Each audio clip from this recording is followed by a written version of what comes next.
Life Audio.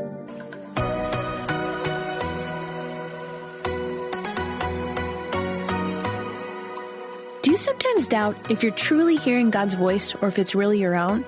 Or have you been in a season where it feels like He's completely silent? Have you been praying for a way to learn how to hear His voice more clearly? Hey friends, I'm Rachel, host of the Hearing Jesus podcast. If you are ready to grow in your faith and to confidently step into your identity in Christ, then join me as we dig deep into God's Word so you can learn to live out your faith in your everyday life.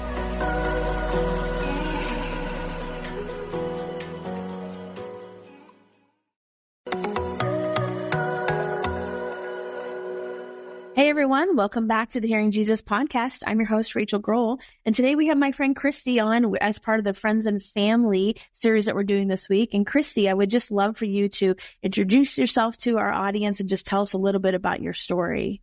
Oh, thank you, Rachel. I'm so excited to be here. Thank you so much for having me. So yeah, I'm Christy. I live in London, but I actually grew up in Los Angeles. And I've got 2 kids over here, and I am a sobriety coach. And so should I just dive in to kind of how I got there? Yeah. I mean, maybe could you explain a little bit for people that don't know what a sobriety coach is, and then what led you into that field in the first place?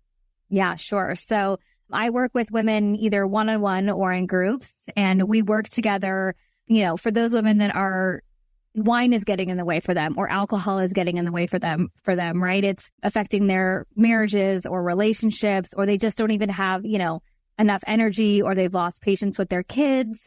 I think society, I could go on and on, but I think society, we think we have to have some sort of like massive rock bottom moment. But I think that when I end up on the other side of a Zoom call from women, it just is very much like it's getting in the way of their relationship with their family, with Jesus. It's making them exhausted, and they just know that they were meant for more. And so I kind of got to the place where I wanted to be certified and help other women with this, because I obviously had that struggle, right? So I was using wine for so many different reasons. I was giving it so many jobs to help me be more social, to be more fun, to help me connect with my husband. There's a whole mommy wine culture out there saying that, we need wine to parent, and that makes us better parents. And so I gave alcohol so many jobs, and I just got to the point where I was just exhausted by it all and didn't have a rock bottom moment, and didn't have anybody to talk to about it, and didn't know anybody that was another Christian woman like me that was struggling with it. Everybody that I knew, literally everybody, were drinkers. I didn't know any non-drinkers. And so I ended up getting really personal and open about my journey on Instagram. And I had so many people from every season of my life reach out, just ask about like, oh my gosh, why did you decide to, give up wine? And are you really sleeping better? And is your relationships better? And what do you do like a dinner table at a restaurant? Like, what do you order? Like all these different questions. And so it was then where I was just like, okay, God, is this what you want me to do? It's just you want me to help people. And so I took it and ran with it and got a couple certifications. And it's just the most meaningful work, because I get to sit across from a Zoom, like we are right now, and talk to people that maybe don't feel like they have anybody else to talk to about this, because it can be taboo, and it can be really taboo in church too. So that's a really quick way of telling you how I ended up here. Yeah. Yeah. And, I think that issue is one that's like socially acceptable. So, totally. If you are somebody that drinks wine, nobody knows what things are like behind closed doors and how much you're drinking or how much you're using it for like those different areas you mentioned. But, I'm from the East Coast, and I notice even when I go to the West Coast, the wine culture is so much different. It's so much more acceptable. And even within church circles, Christian circles. And I thankfully have not struggled with that, but I have family members that have. And so I've been on the other side of things when I have seen alcohol affect my relationships because the person I was in relationship with used it and it was so damaging. They used it in excess in a way that was abusive. And so I think this is an issue that touches a lot of people, whether or not they are the ones personally that may be using alcohol as a vice in some way, or even if they're not, even if they're just, I think sometimes, like you kind of mentioned this, it's not even about like hitting rock bottom, but if you are going to that glass of wine instead of going to Jesus, that's a problem. It's a problem for spiritual lives. And maybe you've only ever had, it's one drink a week, but if that is your coping mechanism instead of going to Christ, that can be dangerous for believers. And I think, like you said, there's not a lot of resources on that. It's not like an open conversation that women are having with each other, because even when you have a conversation, it's like, well, it's not that big of a deal. You're not drinking that much. You're not a drunk or whatever. And so it's almost like a black and white issue. It's socially acceptable until you get too far. And then it's like, okay, get your life together. What are you doing? But in that in-between stage, I think that's where a lot of moms find themselves, especially because I think post-COVID, like that was a coping mechanism for so many moms. Oh, yeah. Because we had nothing else. I mean, there's just not a lot going on. And so you would have Zoom wine nights where women would just get together on Zoom and chit chat and drink because it helps. And I think that's the hard part for a lot of women, is not just stopping, but then also finding healthy, appropriate ways to balance things out and to have some replacement behavior patterns. Yeah, I love that so much. And I think, one of the things that stuck out to me, it was just like when I was looking at even just the fruits of the Spirit, right? Like that's what we're supposed to be filled with. And when I think of like my joy, which ended up being totally zapped by alcohol because of, and this is what I go through with clients, is just when you get into the scientific brain chemistry, neurochemistry of what actually alcohol does to your dopamine levels and your serotonin and like everything like that. It was actually like literally zapping me of joy. And it was lowering my baseline mood so much that, I was at the point where like nothing was fun unless alcohol was included, right? Like, and this is when we get to the point where like, this is why alcohol is being served at kids' birthday parties or, in a tumbler on the soccer like field. Nothing is fun without alcohol because we've tweaked our like brain chemistry so much that we can't even feel that joy. So it was like, well, that fruit of the Spirit has been shot. What else has? And then there was peace. And I mean, I won't even go into like the peace. I didn't have any patience with my kids because I had that low grade irritability, like slight headache all the time, just from having 2-3 glasses of wine every night, but every night, and it was this treat, this reward, this like be all end all of what I was, supposed to be, as you mentioned, like the socially acceptable way of being a mom, but it was completely like counteracting every way that I was supposed to be kind of like living as a Christian, if that makes sense. Yeah. What would you say to somebody that's listening that says, well, you know what, I don't drink that much, and I thought the Bible said it's okay to drink wine? What would you say to them? Yeah. And so I love that you brought that up. That is what me and my co-host named our podcast is, but Jesus drank wine, right? Because I actually have heard that at Bible studies before. And this is the thing, right?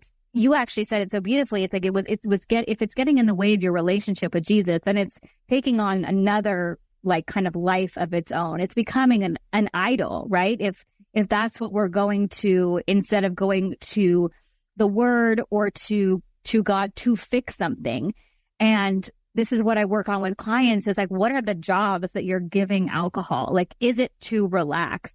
Well, ultimate peace, like we find in Jesus. But if it's to relax, then we can look at, well, is that really true or not? Well, no, because alcohol actually raises our adrenaline and our cortisol levels, making us more anxious actually for days later. And so it's just getting into those, why are you drinking, right? Why? Because a lot of those whys I have found in my own personal life can be filled with, Jesus, God, the Bible, as opposed to a substance that's altering our brain chemistry and making us, in the end, on the whole, feel a lot worse than when we got there. For sure. For sure. Do you feel like you had an aha moment? Like, what changed things for you? Yeah, such a great question. I was laying in bed on the 2-year anniversary of my mom's death. And I had a hangover because I had been out like the night before, and I was scrolling through my Instagram and everything looked perfect. Like I had a blog that was for expat women that had moved from the US to the UK over here. I had been asked to commentate on Harry and Meghan's wedding at Windsor Castle. Like I had all this beautiful, like glamorous looking life on my Instagram. And I burst into tears and I was like, God, this is so not real. Because I'm not happy. I'm broken. I am in just so much heavy grief from losing my mom that I can't even process, and I'm just drinking to numb, and it's just not real, right? I was literally like looking at my Instagram. I'm like, this is so fake. Because look at me now. My mascara's all over the place. I feel awful. And I just literally cried out to do this. And I was like, I can't do this anymore. I don't want to do this anymore. Yeah. Yeah.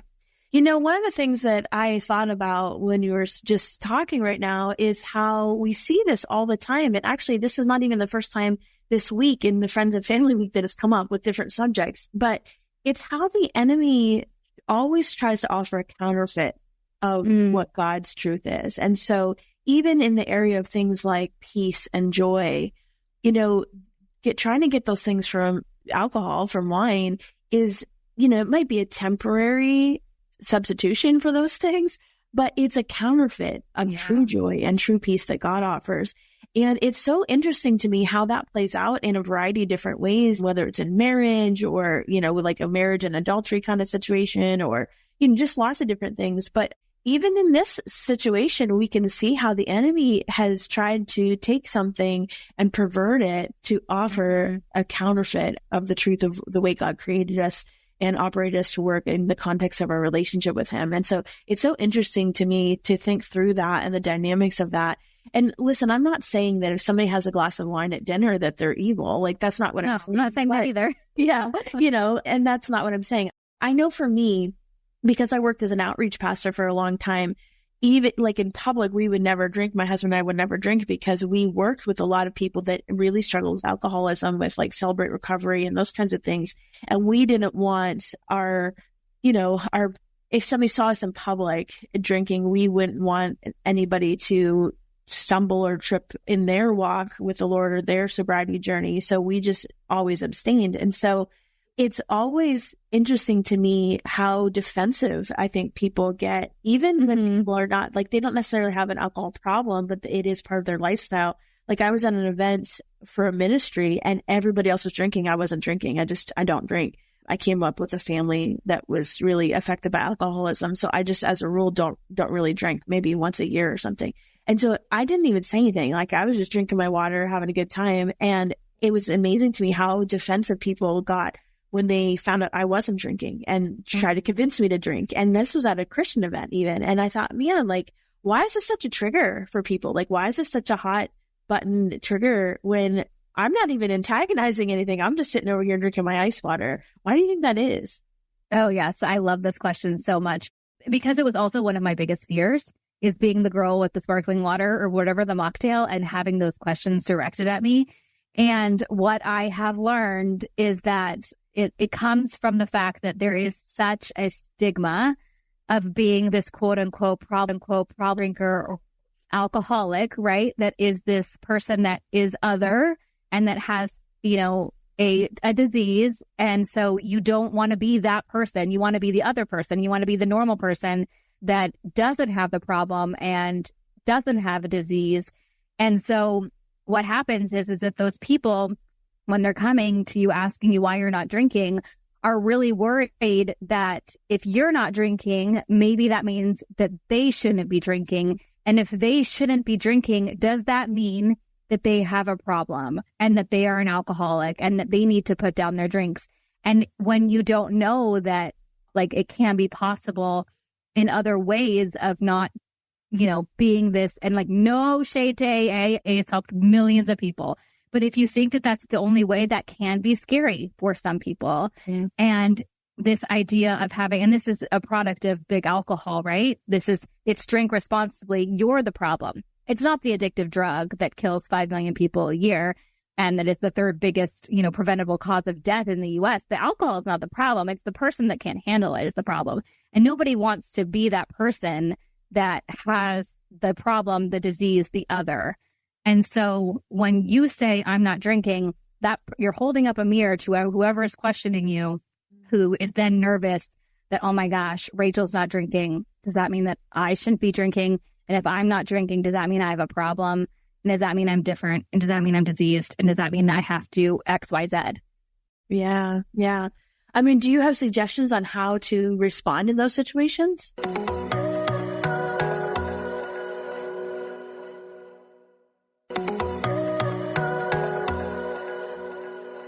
Yeah. So, I mean, I normally just say, never, because what a lot of my clients like to say is, should I say that I'm like running a marathon or, or something? I always say, tell the truth.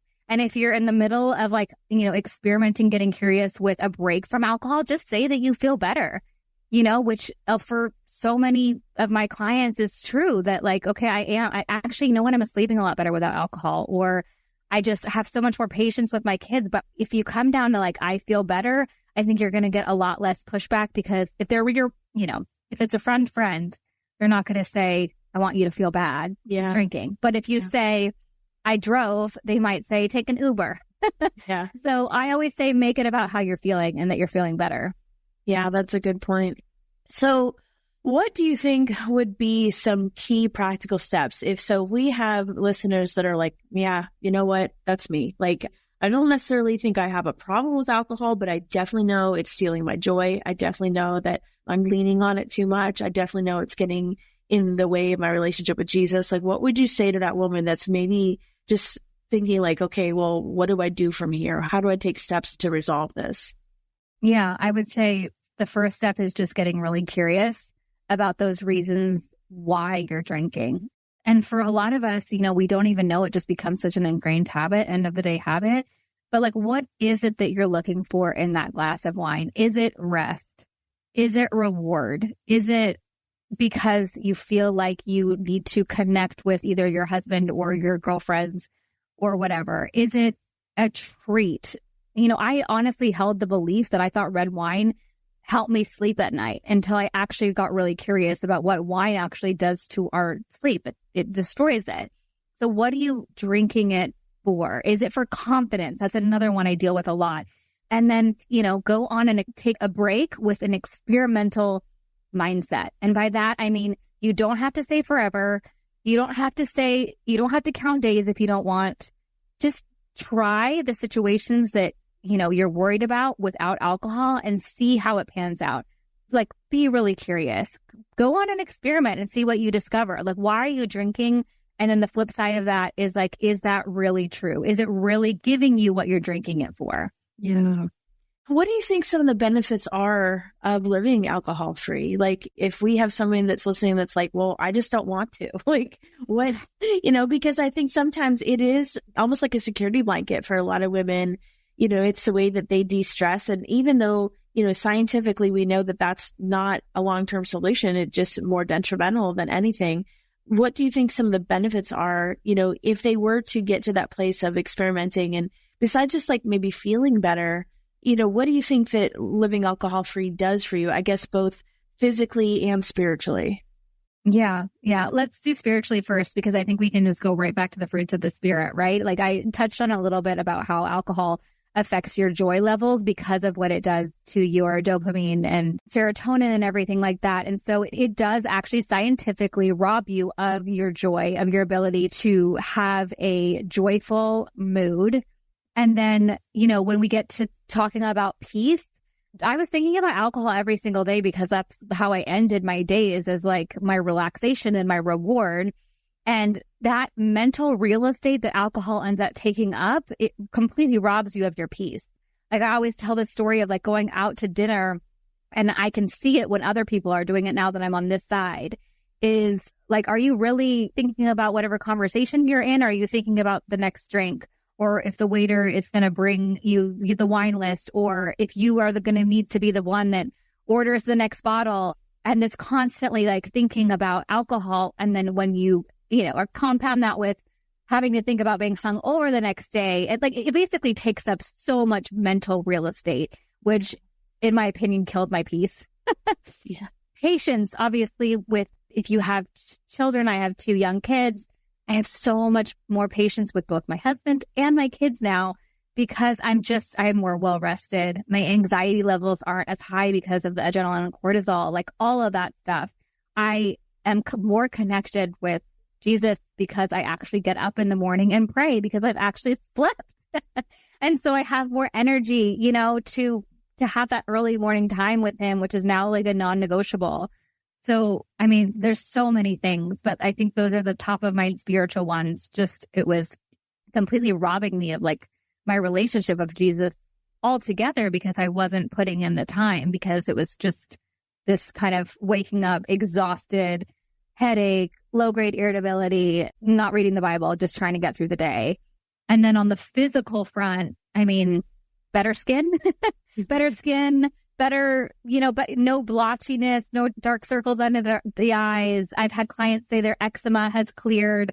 I feel so much more healthy and strong in my body because I work out. This is a whole nother thing I love talking about, joyful movement, as opposed to punishing myself with exercise for drinking.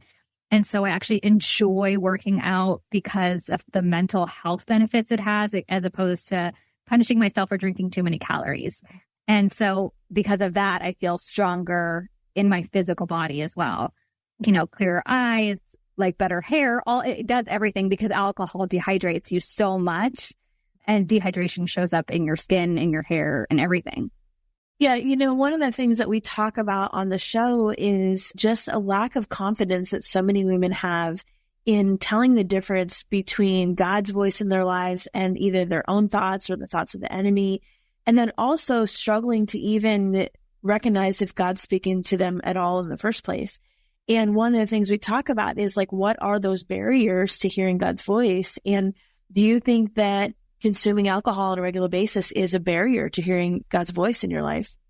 Oh, yeah. I mean, it was for me. 100% it was for me because I wasn't having honest conversations with him. And part of that was that I knew that I was putting wine before him. And so who am I to ask anything of him or ask for forgiveness for this behavior when I knew I was just going to do it again the next morning, So it became this massive block in my relationship with him because I was like, well, I'm not going to ask for forgiveness for drinking too much because I know I'm just going to do it again. Yeah. And then if I'm not going to ask for forgiveness, I'm not going to ask him for any help because who am I to ask help if I'm just living like this? That makes sense. Did I answer the question? Yeah, you did. And, I think like anything else, any kind of struggle that we have, any kind of sin that we have, or anything that is making us feel defeated. I don't know if you're like this, but for me, I really hesitated even inviting God into that situation. It's not obviously he knows what I'm doing, right. In my mind, it's like I had blinders on. It's like, well, if I just don't talk to God about this, then he's not going to see it. And I'm just going to pretend that it didn't happen today. And, we'll hope for a better day tomorrow.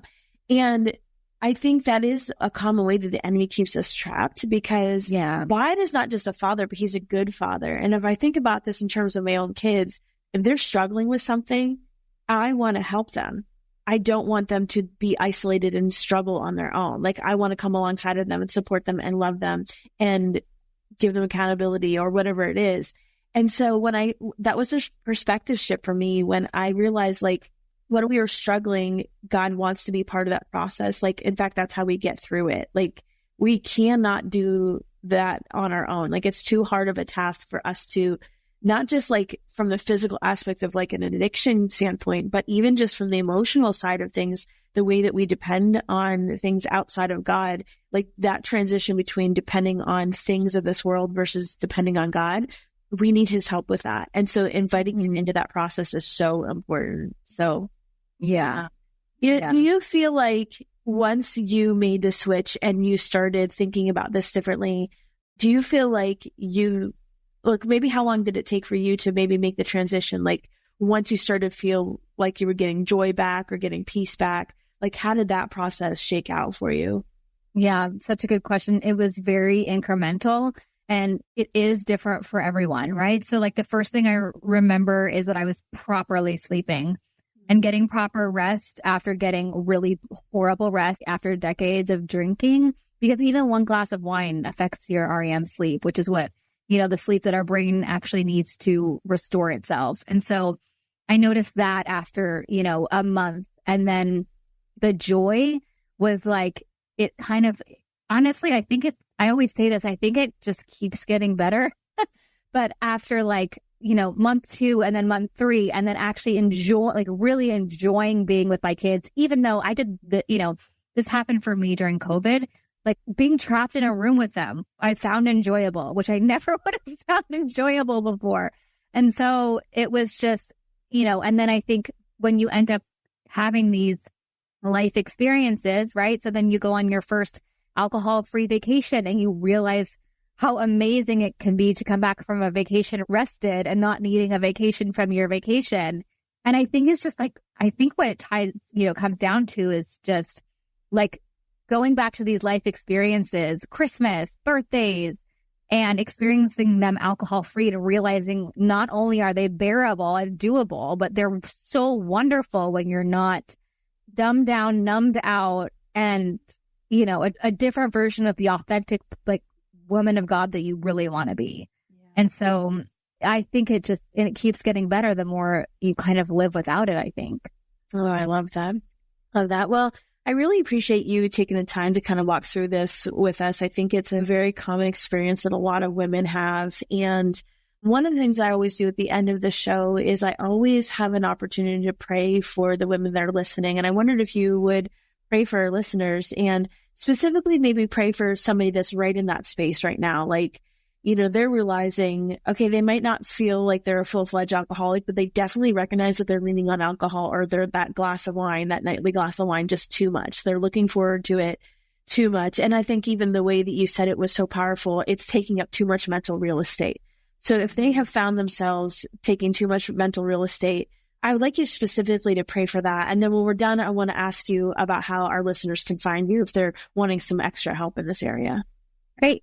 Dear Heavenly Father, thank you so much for the opportunity to have this conversation today, God. I just am so grateful to Rachel and to her listeners. And Lord, I pray for the woman right now that's hearing this and thinking, okay, maybe now is the time to just try to see if the wine or the alcohol is getting in the way, and it's getting in the way of my relationship with my husband or my children, but also with with my relationship with you, Jesus, because of giving the alcohol so many jobs. And Lord, I just pray that that woman that's listening today would just know that she's not alone, because there are so many women out there that have the same questions and the same struggle, Lord. And so I just pray that you would bring her peace, the peace that only you can bring, that surpasses all understanding, Lord, that there is a way out from this, and there is like hope, and there is connection out there for her, Lord. So I just pray that you would continue to speak to her heart and that she would be able to find your peace. Amen. Amen. Thank you so much. So how can people find you if they are in this place and they're like, listen, I don't really know what a sobriety coach is, but I need one and I want to try this, or I know you have a book that you're working on right now. So just tell us how we can find you, how people can follow up after today's show. Yeah, sure. So I post every day on Instagram. I try to offer really great value there. A lot of coaching tactics just come through my posts there. And so that's at Love Life Sober with Christy, CHRISTY. And then my website is lovelifesober.com. And that's got information about my coaching. And then I also have a podcast, which is called But Jesus Drank Wine and Other Stories That Kept Us Stuck. So we drop episodes there every Monday. That's great. Well, thank you so much for coming on the show. I'm really thankful for you. Thank you. Thank you so much. Hey, friends, as we lean into a new month and we continue to learn and grow together, there's a couple resources I want to make sure you know about so you can take advantage of. The first is our Patreon page, and the link for that is in the show notes. And on the Patreon page, we have a couple things. We have a dedicated space that is for discussion, for asking questions. You get easy access to me where we talk about things, we hold each other accountable. There are resources that go with the show, like a journaling prompt worksheet download for every single adult show. We also have family discussion guides. And what's really been neat about those is that on the kids show, every day I talk about the same content that's on the adult show, just taught in a way that kids can understand. Then the family discussion guides create an environment for you to process that information with your children. You can use that at the dinner table or even as part of your devotional routine. There's some suggested prayer and activities and things to help you connect that content to the appropriate age for your children. So all of that is on the Patreon. Also, there's some prophetic words, extra videos, transcripts, all those kinds of things. The second is on our website. If you go to shehears.org, there's a shop resources page that has my Bible studies that I've written, links to different journaling Bibles, note-taking Bibles, all sorts of resources to help you grow.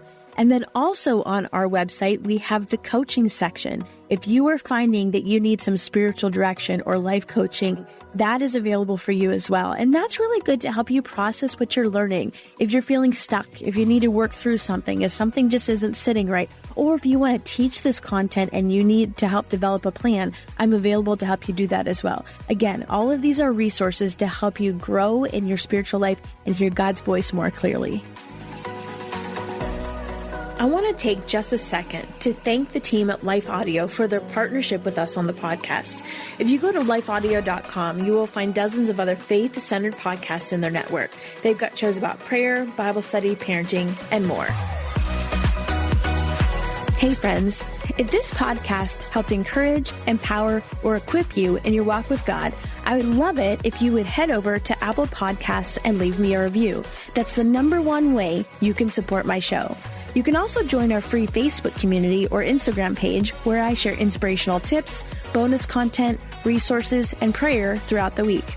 Hey, I want you to know I'm praying for you. Know that you are so loved. Keep going.